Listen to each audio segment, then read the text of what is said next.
नमस्कार दोस्तों, मैं हूं सुरजीत श्यामल और आप देख रहे हैं वर्कर वॉइस .in।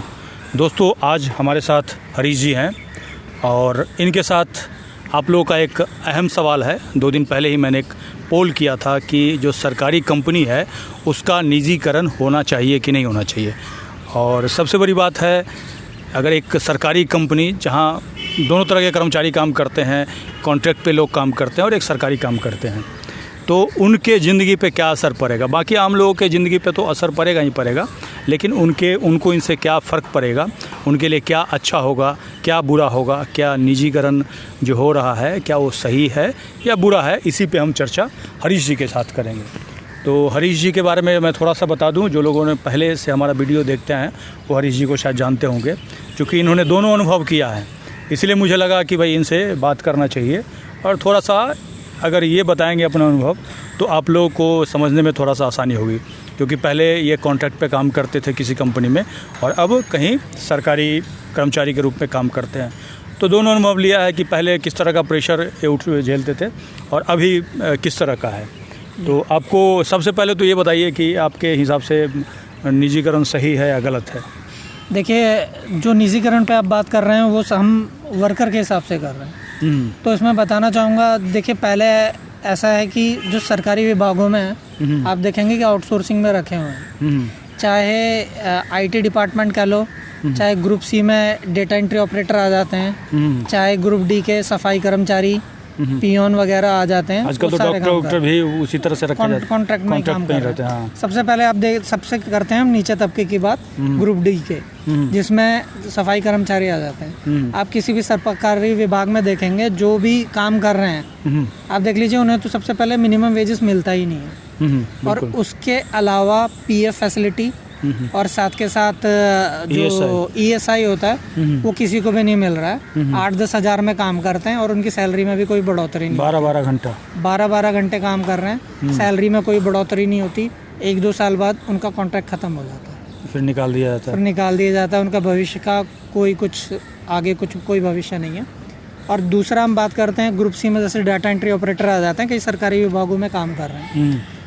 उसमें आप देखेंगे सुरजीत जी, पहले तो अब ये हाल है कि जो कॉन्ट्रैक्टर है, जो प्लेसमेंट एजेंसी है, अगर आपको लगना है तो कम से कम 50-60 हज़ार रुपये लेते हैं। हाँ। कि हमें भी 50-60 हज़ार रुपये दीजिए, हम आपकी जॉब लगवाते हैं। तो जॉब सिक्योरिटी के रूप में 50-60 हज़ार रुपये रख लेते हैं। वो केवल 1 साल के लिए होता है। और हाँ, जब वो जॉब लग जाती है तो बाद में पता चलता है उनको केवल 1 साल का कॉन्ट्रैक्ट मिला है और उसमें भी फिर अगले साल जब उसका रिन्यू करता है तो फिर पैसे मांगता है। ऐसा ही कुछ हुआ था इधर कृषि भवन में यही हुआ था इशू।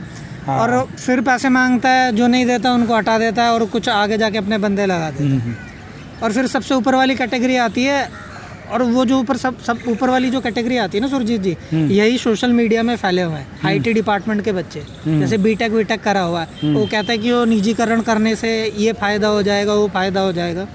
तो मैं बता देना चाहता हूँ कि जो आईटी डिपार्टमेंट है सरकारी विभाग का, वो तो पहले से ही निजीकरण हो रखा है। ओके, वो तो पहले से ही प्राइवेट है। हाँ। HCL वगैरह फलाना कंपनी, सब इन्फोटेक, 3i इन्फोटेक, इन सबको दे रखा है। उनके जो वर्कर है वहाँ पे काम करते हैं, उनको कितनी सैलरी मिल रही है? 15 से 20 हज़ार सैलरी मिल रही होती है। ठीक है, उनका भी कॉन्ट्रैक्ट की तरह हिसाब होता है, सैलरी ना के बराबर ही बढ़ती है, 5% बढ़ा देते हैं। 2-3 साल का कॉन्ट्रैक्ट होता है, फिर उसके बाद उनको हटा दिया जाता है। और उनकी फिर क्या स्थिति होती है, अगर उनकी इधर उधर सोर्सेज हैं तो कई कंपनी में लग जाते हैं, वरना कोई बड़ी कंपनियां उनको उठाती भी नहीं। लेकिन जो लोग निजी तौर पे काम कर रहे हैं, जैसे कॉन्ट्रैक्ट पे काम कर रहे हैं, वो तो ये सोच रहे हैं कि भाई हम तो कॉन्ट्रैक्ट पे हैं ही, दूसरा क्यों सरकारी रहे, उसको 40 हज़ार मिल रहा है, हमें तो 10 हज़ार ही मिल रहा है। तो एक इस तरह की भावना लोगों के अंदर होती है कि भाई उनकी भी कम हो जाए, हमारी ना बढ़े तो कम से कम उनकी कम हो जाए, कम से कम तसल्ली तो हो। ऐसा कई लोग ऐसा सोचते हैं। ये उनकी नेगेटिव धारणा है सुरजीत जी, और ये सोचना मेरे ख्याल से तो टोटली गलत है। ऐसे इस तरीके का कोई सोच नहीं होना चाहिए। ये सोचना चाहिए कि हम भी उस मुख्य धारा में कैसे आए, ना कि औरों को मुख्य धारा से खींच करके। हाँ, सही बात है। ये गलत है। पैर खींचने वाले काम नहीं करने चाहिए और खुद आगे आने वाले काम करने। हाँ, क्योंकि अगर सरकारी नौकरी रहेगी तो कल के आपके बच्चे होंगे, उनके बच्चे होंगे, कहीं जॉब की तैयारी करेंगे, उनको नौकरी मिल जाएगी। बिल्कुल। अभी मैंने एक पोल किया था, उसी में ही बहुत सारे लोगों ने अलग अलग अपने कमेंट्स भी किए हैं। और पोलिंग का जो रिज़ल्ट है जिसमें सरकारी कंपनी का निजीकरण होना चाहिए, हाँ 39% लोगों ने किया है।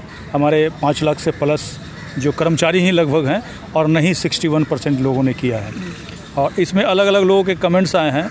एक धर्मेंद्र कुमार जी हैं, उन्होंने लिखा है कि जो निजीकरण के पक्ष में है कृपया वो किसी भी सरकारी सुविधा का लाभ न ले। यहाँ निजीकरण के पक्ष में वोट करेंगे और सरकारी हॉस्पिटल में इलाज कराएंगे। इनका भी कहना एक तरह से सही है।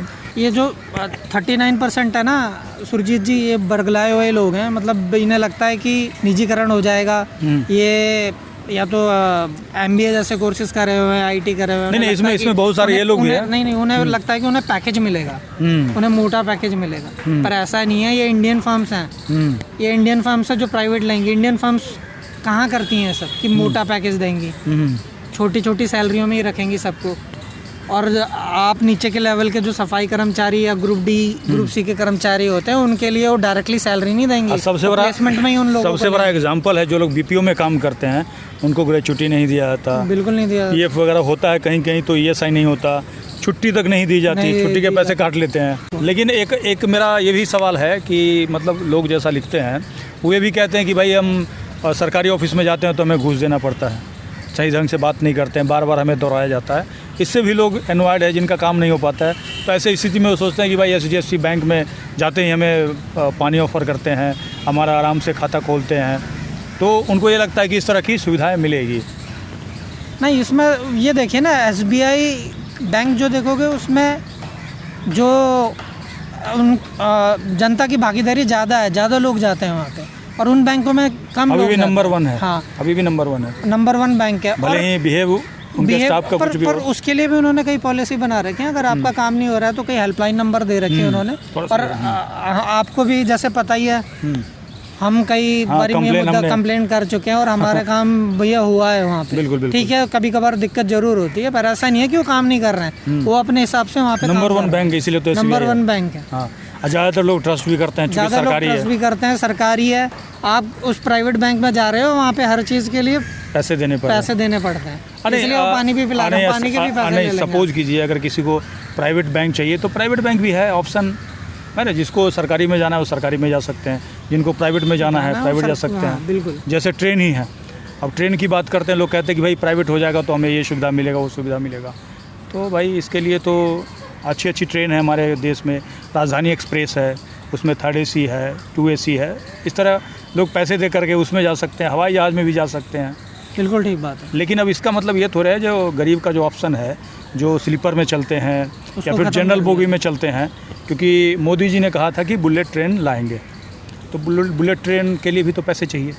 तो बुलेट ट्रेन के जगह ये तो नहीं कहा था ना कि भाई जो ट्रेन है उसको ही ख़त्म कर देंगे, उसको ख़त्म कर देंगे। अब गरीब आदमी तो ऐसी स्थिति में जाता है, सफ़र करता है कि ज़मीन पे भी बैठ के जाना पड़ता है कभी कभी, तो वहाँ ट्रेन बढ़ाने की ज़रूरत है। अगर प्राइवेट हो जाएगा तो आपको लगता है गरीब आदमी ट्रेन पे चढ़ पाएगा? अरे सुरजीत जी, गरीब आदमी छोड़ो, मैं खुद सरकारी विभाग में काम करता हूँ, और मैं आपको बता दूँ मैं खुद ट्रेन में नहीं चढ़ पाऊँगा। अभी तो उन्होंने कह दिया, वो सपना दिखाया था कि हवाई चप्पल पहनने वाला एरोप्लेन में जाएगा। हालत ये हो गई है कि आप ट्रेन में भी नहीं जा पाए। ट्रेन छोड़ो तो बाइक, स्कूटर, स्कूटी वो भी नहीं चला पा रहा है। ये हालत हो गई है देश की, लोगों की। अब एक और बात मुझे याद आया, पिछले साल BBC ने एक रिपोर्ट छापा था जिसमें मेरे पास फ़ोन आया था, मेरा व्यू लिया था।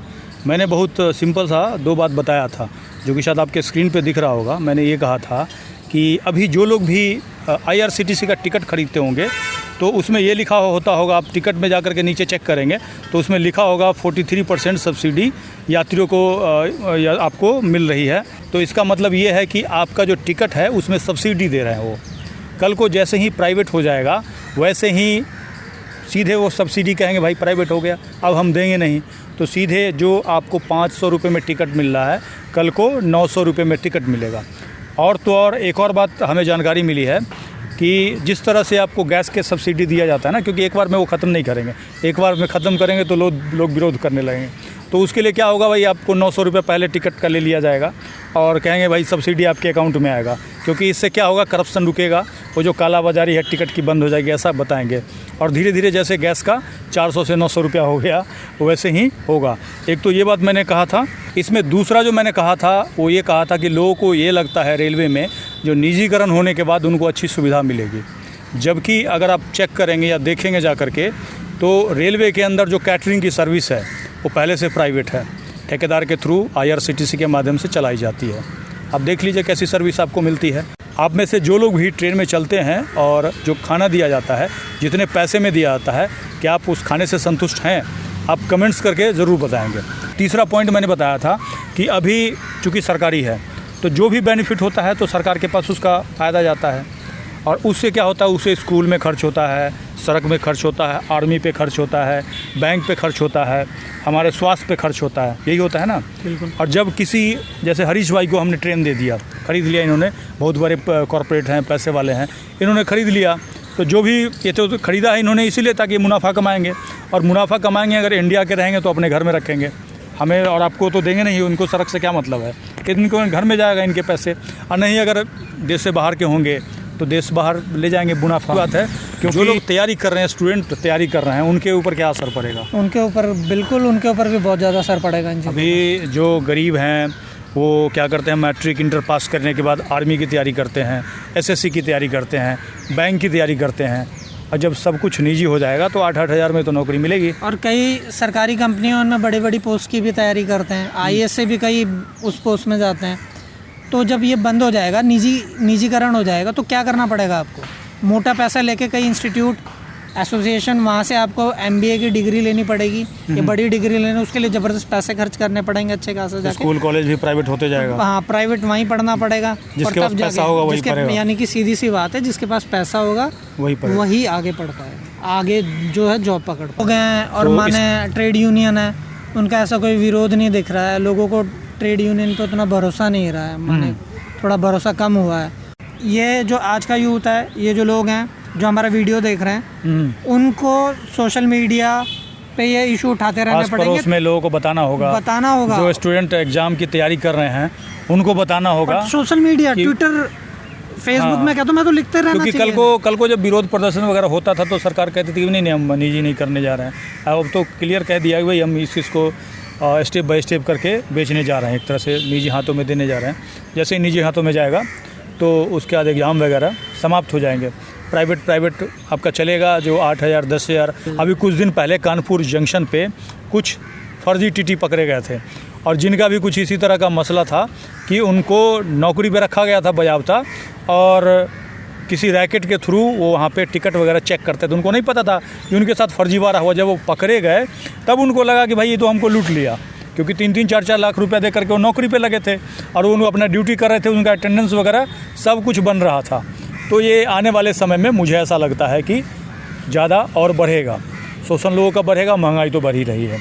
तो दोस्तों, हम दोनों का जो चर्चा था, जो सरकारी कंपनियों का निजीकरण, वो आपके लिए अच्छा है या बुरा है, कुछ पॉइंट्स हम दोनों ने मिलकर के आपके सामने रखे हैं।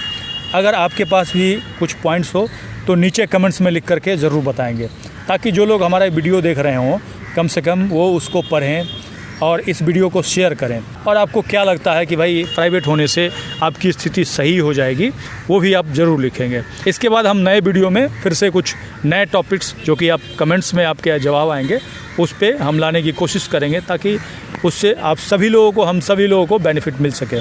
इसके साथ ही विदा लेता हूँ, जल्द ही नई जानकारी के साथ मिलते हैं। धन्यवाद।